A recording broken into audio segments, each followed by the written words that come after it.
हरे कृष्णा। इस आने वाली पवित्र गीता जयंती की आप सभी को बहुत सारी शुभकामनाएं। भगवान श्री कृष्ण की दिव्य वाणी भगवत गीता एक ऐसा दिव्य ग्रंथ है जो मनुष्य को हर प्रकार के धर्म, अर्थ, काम और मोक्ष को प्रदान करवा सकती है। और इस बार गीता जयंती के विशेष अवसर पर हम आपके लिए एक विशेष श्रृंखला लेकर आए हैं और जिसका नाम है भगवत गीता महात्म्य कथा श्रृंखला। हमारी टीम ने बहुत रिसर्च करके ये विशेष कथाएं आपके लिए प्रस्तुत की हैं। तो चलिए आज से हम भगवत गीता महात्म्य कथा श्रृंखला का आरंभ करते हैं और श्रवण करते हैं आज के भगवत गीता के प्रथम अध्याय के महात्म्य की सुंदर पौराणिक कथा। एक समय शेषनाग की शैया पर विराजमान भगवान श्री विष्णु को उनकी पत्नी लक्ष्मी देवी ने अत्यंत प्रेम पूर्वक पूछा, हे भगवान, यदि आपका स्वरूप स्वयं परम आनंदमय है, मन और वाणी की पहुंच के बाहर है, तो फिर भगवत गीता किस प्रकार उसका बोध करवाती हैं? कृपया आप मेरे इस संदेह का निवारण कीजिए। देवी लक्ष्मी की ये जिज्ञासा सुनकर भगवान श्री हरि ने कहा, हे देवी, ध्यान से सुनिए। भगवत गीता के ज्ञान मात्र से ही महान पातकों का नाश हो जाता है। जो भी उत्तम बुद्धि वाला मनुष्य गीता के एक या आधे अध्याय का अथवा तो एक आधे या फिर चौथाई श्लोक का भी प्रतिदिन अभ्यास करता है, वह सुशर्मा के समान ही मुक्त हो जाता है। भगवान के ऐसे वचन सुनकर लक्ष्मी देवी ने संशयवश पूछा, हे प्रभु, सुशर्मा कौन था, किस जाति का था और किस कारण से उसे मुक्ति प्राप्त हुई? तब भगवान श्री हरि ने कहा, हे प्रिय, सुशर्मा एक अत्यंत दुष्ट बुद्धि का मनुष्य था। वह पापियों का शिरोमणि था। उसका जन्म वैदिक ज्ञान से शून्य और क्रूरता पूर्ण कर्म करने वाले ब्राह्मणों के कुल में हुआ था। वो ना तो ध्यान करता था, ना ही जप, न होम करता था और ना ही अतिथियों का सत्कार। वो लंपट होने के कारण सदैव विषय वासना में आसक्त रहता था। वो हल जोतता और पत्ते बेचकर अपनी जीविका चलाता था।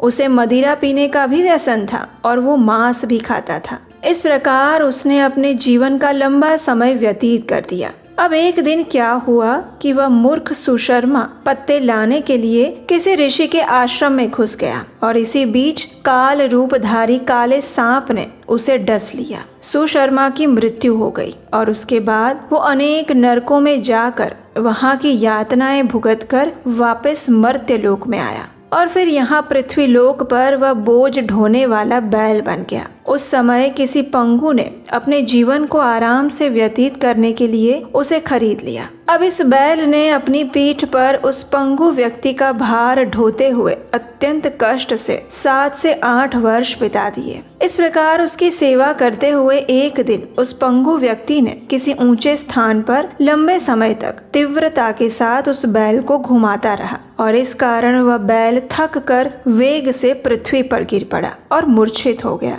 उस समय वहां आश्चर्यचकित अनेक लोग एकत्रित हो गए और उसी जन समुदाय में से किसी पुण्यात्मा व्यक्ति ने उस बैल का कल्याण करने के लिए उसे अपना पुण्य प्रदान किया। उसके बाद कुछ दूसरे लोगों ने भी अपने अपने पुण्यों को याद करके उन्हें उसके लिए दान दे दिया और उस समय उस जन मेदनी में एक वेश्या भी खड़ी थी। उसे अपने पुण्यों का पता नहीं था, फिर भी उसने लोगों को देखते हुए उस बैल के लिए कुछ त्याग दिया और इस प्रकार उस बैल की भी मृत्यु हो गई और उस मरे हुए बैल को लेकर यमराज के दूत यमपुरी में आए।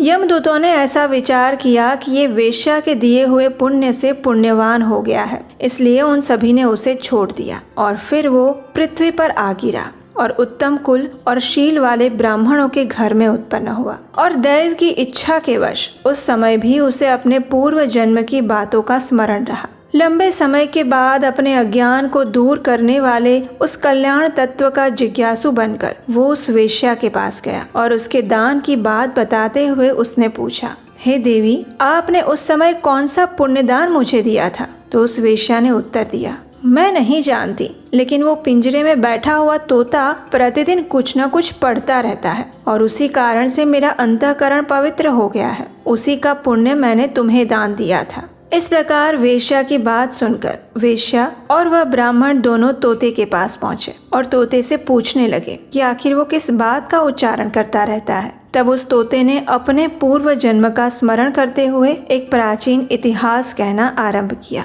उस शुक ने कहा, पूर्व जन्म में मैं विद्वान होकर भी विद्वत्ता के अभिमान से मोहित रहता था। मेरा राग और द्वेष इतना बढ़ चुका था कि मैं गुणवान विद्वानों के प्रति ईर्ष्या भाव रखने लगा था और इस प्रकार समय आते ही मेरी मृत्यु हो गई। मैं अनेक घृणित लोकों में भटकता रहा और उसके बाद इस लोक में आया। मैंने अपने ही सद्गुरु की अत्यंत निंदा की थी, इसलिए मुझे तोते के कुल में जन्म मिला। पापी होने के कारण छोटी अवस्था में ही मेरा माता पिता से वियोग हो गया। एक दिन मैं ग्रीष्म ऋतु में तपते हुए मार्ग पर पड़ा था। वहाँ से कुछ श्रेष्ठ ऋषि मुनि मुझे उठाकर ले आए और महात्माओं के आश्रय में उनके आश्रम के अंदर मैं एक पिंजरे में रहने लगा। उन्होंने मुझे वहीं पर पढ़ाया। ऋषियों के बालक बड़े आदर के साथ भगवत गीता के प्रथम अध्याय की आवृत्ति करते थे और उन्हीं को सुन सुन कर मैं भी बारंबार उस प्रथम अध्याय का पाठ करने लगा। और उसी समय में एक चोरी करने वाले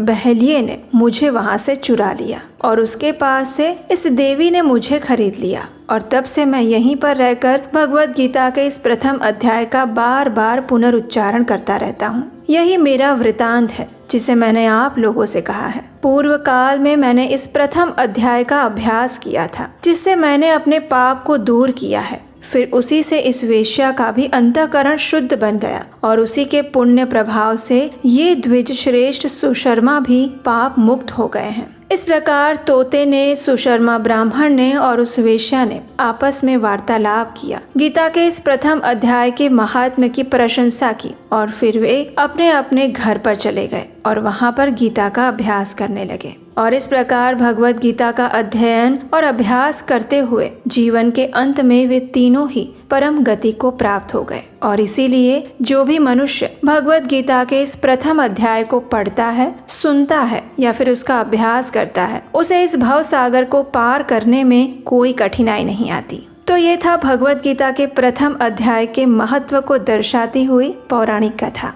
कुछ ही समय में गीता जयंती का पवित्र दिन आने वाला है, जिस दिन संपूर्ण भगवत गीता का पाठ किया जाता है। लेकिन भगवत गीता एक ऐसा दिव्य ग्रंथ है जिसका हमें प्रतिदिन अभ्यास, श्रवण और कीर्तन करना चाहिए। तो हमें आशा है कि आपको आज की भगवत गीता महात्म्य की ये कथा अच्छी लगी होगी। भगवत गीता के महात्म्य को दर्शाने वाली इन कथाओं के विषय में हमारे शास्त्रों में ये भी कहा गया है कि जो भी मनुष्य इन कथाओं का श्रद्धा और भक्ति भाव से श्रवण करता है, उसे परम भगवान की विशेष कृपा प्राप्त होती है। जो भी मनुष्य इन कथाओं का श्रवण करवाता है, उसे आध्यात्मिक जीवन में सर्वोच्च गति प्राप्त होती है। तो जिस प्रकार हम आपको इन कथाओं को सुनाकर पुण्य प्राप्त कर रहे हैं, उसी प्रकार आप इन कथाओं को अपने मित्रों और परिवारजनों को भी शेयर कीजिए और उससे आप स्वयं के लिए भी एक विशेष भगवान की कृपा को प्राप्त कीजिए। इन वीडियोस को अधिक से अधिक शेयर कीजिए, क्योंकि ये गुह्य ज्ञान है जो शायद ही बहुत कम लोग जानते हैं। और इस प्रकार से